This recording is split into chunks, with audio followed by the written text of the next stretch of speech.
भक्ति परिचय चैनल में आप सभी का स्वागत है। आप सभी को राधे राधे।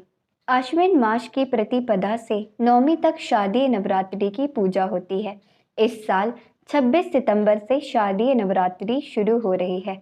इस बार नवरात्रि में किसी भी तिथि का क्षय नहीं है। ऐसे में नवरात्रि पूरे 9 दिन मनाई जाएगी। नवरात्रि के 9 दिन भगवती माँ दुर्गा के 9 स्वरूपों को समर्पित हैं। इस बार की नवरात्रि बहुत खास है। इस बार माँ दुर्गा हाथी पर सवार होकर आएंगी। अब हम बात करते हैं शारदीय नवरात्रि 2022 घट स्थापना मुहूर्त की। आश्विन प्रतिपदा तिथि का प्रारंभ 26 सितंबर 2022 को सुबह 3:23 पर होगा और आश्विन प्रतिपदा तिथि का समापन 27 सितंबर 2022 को सुबह 3:08 पर होगा। अब हम बात करते हैं शारदीय नवरात्रि 2022 घट स्थापना मुहूर्त की। आश्विन प्रतिपदा तिथि का प्रारंभ 26 सितंबर 2022 को सुबह 3:23 पर होगा। वही आश्विन प्रतिपदा तिथि का समापन 27 सितंबर 2022 को सुबह 3:08 पर होगा। घट स्थापना सुबह का मुहूर्त 26 सितंबर की सुबह 6:17 से सुबह 7:55 तक रहेगा।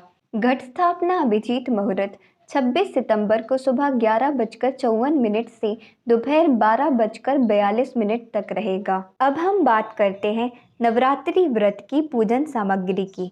सबसे पहले माँ दुर्गा की प्रतिमा अथवा चित्र, लाल चुनरी, आम के पत्ते, चावल, दुर्गा सप्तशती की किताब, लाल कलावा, गंगा जल, चंदन, नारियल, कपूर, जौ के बीज, मिट्टी का बर्तन, गुलाल, सुपारी, पान के पत्ते, लौंग, इलायची, धूप, लाल चूड़ियाँ, कलश, चौकी, चौकी के लिए लाल कपड़ा, श्रृंगार का सामान, दीपक, घी, तेल, फूल, फूलों का हार, सुपारी, मिश्री, कपूर, उपले, फल या मिठाई, पंचमेवा, कमलगट्टा, हवन कुंड।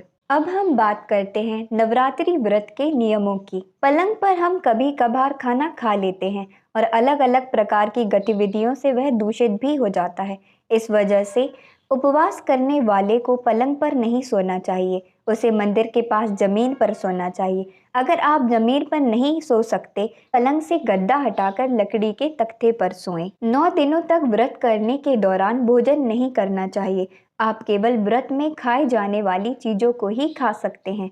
व्रत रखने के दौरान ब्रह्मचर्य का पालन करना चाहिए और काम, क्रोध, लोभ और इस तरह के विचारों पर संयम रखते हुए उनसे दूर रहना चाहिए। व्रत रखने वाले व्यक्ति को माँ दुर्गा की पूजा करने के बाद अपने इष्ट देव की पूजा करनी चाहिए और अपनी इंद्रियों पर काबू रखना चाहिए। अब हम बात करते हैं नवरात्रि व्रत विधि की। अगर आप नवरात्रि व्रत रख रहे हैं तो आपको इस विधि का निर्देश अनुसार पालन करना चाहिए। सबसे पहले आपको अपने घर के मंदिर में माँ दुर्गा की मूर्ति या फोटो के साथ कलश की स्थापना करनी चाहिए।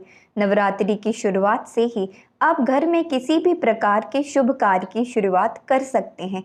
अपने घर के दरवाजे पर या मंदिर के दरवाजे पर आम पत्र का तोरण लगाना चाहिए। अगर आप माता की मूर्ति की पूजा कर रहे हैं तो उसे एक लकड़ी की चौकी पर स्थापित करें जिस पर लाल रंग का कपड़ा बिछा दें। माता की मूर्ति को हमेशा अपने घर के ईशान कोण की दिशा की ओर ही रखना चाहिए। बहुत सारे तीर्थ स्थानों पर ईशान कोण पर ही माता की पूजा होती है। अगर आप मूर्ति के पास कलश स्थापना कर रहे हैं तो कलश में नारियल अवश्य रखें। ध्यान रखें, नारियल का मुंह कलश के अंदर नहीं होना चाहिए। मूर्ति की दाईं ओर कलश की स्थापना करें।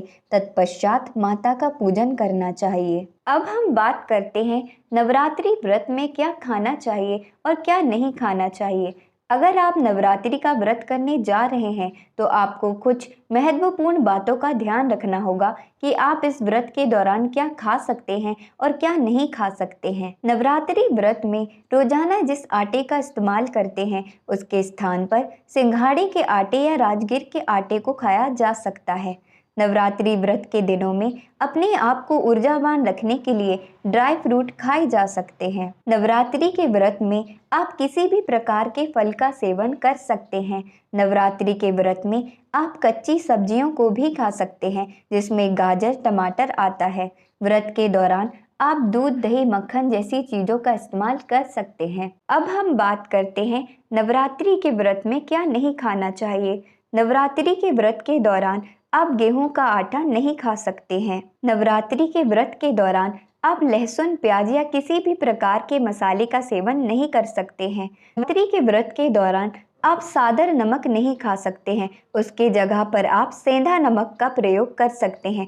व्रत के दौरान आप किसी भी चीज का नशा नहीं कर सकते हैं। अब हम बात करते हैं नवरात्रि व्रत पारण विधि की। नवरात्रि व्रत का पारण नवमी की आखिरी आरती के बाद कर सकते हैं। इसके अलावा ज्यादातर लोग दशमी की शुरुआत के दिन पारण कर लेते हैं। अगर आप नवमी के दिन में या दशमी के दिन पारण करना चाहते हैं तो सबसे पहले आपको माँ दुर्गा की सुपारी और अक्षत सिंदूर के साथ पूजा करनी होगी। उसके बाद प्रसाद खाकर अपना व्रत तोड़ सकते हैं। हम अपने अगले वीडियो में बात करेंगे कि आखिर कैसे नवरात्रि का व्रत प्रारंभ हुआ था। आप सभी को राधे राधे। जय माता दी।